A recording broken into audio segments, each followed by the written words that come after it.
Assalamualaikum warahmatullahi wabarakatuh. Kami dari kelompok 3 yang beranggotakan Aurelia Salsabila dengan NIM 2230304006 dan Rizvi Windiasari dengan NIM 2130304050 dalam mata kuliah Etika Profesi Pustakawan yang diampu oleh Ibu Rika Jufri Yazia Manita MIKOM. Di sini kami akan membahas terkait dengan hubungan etika dan hukum. Pengertian etika. Secara etimologis, kata etika berasal dari bahasa Yunani, yaitu ethos dan etikos. Ethos yang berarti sifat, watak, adat, kebiasaan, tempat yang baik. Kata etika dibedakan dengan kata etik dan etiket. Nah, kata etik berarti kumpulan azas atau nilai yang berkenaan dengan akhlak atau nilai mengenai benar dan salah yang dianut suatu golongan atau masyarakat. Adapun kata etiket berarti tata cara atau adat, sopan santun, dan lain sebagainya dalam masyarakat, beradaban dalam memelihara hubungan baik sesama manusia.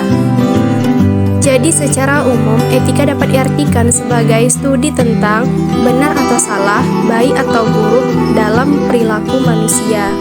Etika memiliki beberapa komponen, antara lain kebebasan dan tanggung jawab. Etika merupakan suatu perencanaan menyeluruh yang mengaitkan daya kekuatan dan masyarakat dengan bidang tanggung jawab manusiawi. Sedangkan tanggung jawab dapat dipertanggungjawabkan atau dapat dituntut apabila ada kebebasan. Yang kedua, hak dan kewajiban. Kewajiban pertama bagi manusia adalah supaya menghormati hak orang lain dan tidak mengganggunya. Sedangkan kewajiban bagi yang mempunyai hak adalah mempergunakan haknya untuk kebaikan dirinya dan kebaikan manusia. Yang ketiga, baik dan buruk. Baik dan buruk bisa ditimbulkan oleh suatu tindakan yang baik atau buruk juga. Yang keempat, keutamaan dan kebahagiaan. Keutamaan, etika berkaitan dengan tindakan atau perilaku yang pantas dikagumi dan disanjung. Kebahagiaan hanya dapat dimiliki oleh makhluk-makhluk yang berakal budi, sebab hanya mereka yang dapat merenungkan keadaannya, menyadari, serta mengerti kepuasan yang mereka alami. Selanjutnya, hukum. Hukum adalah himpunan peraturan-peraturan yang dibuat oleh penguasa negara atau pemerintah secara resmi melalui lembaga atau intuisi hukum untuk mengatur tingkah laku manusia dalam masyarakat, bersifat memaksa, dan memiliki sanksi yang harus dipenuhi oleh masyarakat. Hukum adalah sistem yang terpenting dalam pelaksanaan atas rangkaian kekuasaan kelembagaan. Nah, hukum merupakan salah satu norma yang ada di dalam kehidupan bermasyarakat. Norma hukum itu memiliki ketegasan bagi siapapun yang melanggarnya. Diciptakannya hukum adalah untuk menghasilkan keharmonisan hidup manusia dalam bermasyarakat, sehingga ada keseimbangan terpenuhinya hak dan kewajiban. Nah, hukum memiliki beberapa ciri-ciri sebagai berikut. Pertama, adanya perintah atau larangan yang harus ditaati oleh setiap warga masyarakat. Kedua, perintah atau larangan tersebut harus dipatuhi agar terwujud tata tertib hidup bermasyarakat dan terus dipelihara dengan sebaik-baiknya. Yang ketiga, hukum meliputi berbagai peraturan yang menentukan dan mengatur bentuk hubungan antar manusia satu dengan yang lainnya, yang disebut kaidah hukum. Hubungan etika dengan hukum. Antara etika dengan hukum terjalin hubungan yang erat, karena lapangan pembahasan keduanya sama-sama berkisar pada masalah perbuatan manusia.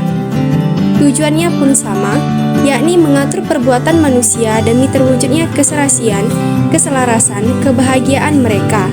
Nah, perbedaan keduanya, jika etika memberikan penilaian terhadap baik atau buruknya, sedangkan hukum memberikan putusan terhadap hukumnya perbuatan. Penilaian etika apakah perbuatan itu baik dikerjakan yang akan mengantarkan manusia kepada kebahagiaan, dan menilai apakah itu buruk yang akan mengantarkan seseorang kepada kehinaan dan penderitaan. Putusan hukum ialah menetapkan boleh tidaknya perbuatan itu dilakukan dengan diiringi sanksi-sanksi apa yang akan diterima oleh pelaku. Kata kunci dari hukum dan etika ini adalah peraturan dan sanksi. Ada beberapa cara etika dan hukum dapat terhubung. Pertama, panduan moral etika merupakan prinsip-prinsip moral dan nilai-nilai yang mengatur perilaku manusia. Kedua, pengaruh timbal balik. Ketika masyarakat secara kolektif menganggap suatu tindakan tidak etis, tekanan bisa muncul untuk mengubah atau menciptakan hukum yang melarang tindakan tersebut, dan sebaliknya. Ketiga, lapisan perlindungan. Hukum dapat digunakan sebagai alat untuk mengatur perilaku masyarakat, terutama ketika etika tidak dapat mengatasi semua situasi. Yang keempat, batasan dan konflik. Terkadang ada ketegangan antara etika dan hukum. Ada situasi di mana sesuatu dapat dianggap etis oleh sebagian orang, tetapi melanggar hukum, atau sebaliknya. Kelima, perkembangan bersama. Nah, seiring berjalannya waktu, hukum dan etika dapat berubah dan berkembang bersama-sama sejalan dengan perubahan masyarakat. Perubahan etika dalam masyarakat dapat mendorong perubahan dalam hukum, dan sebaliknya.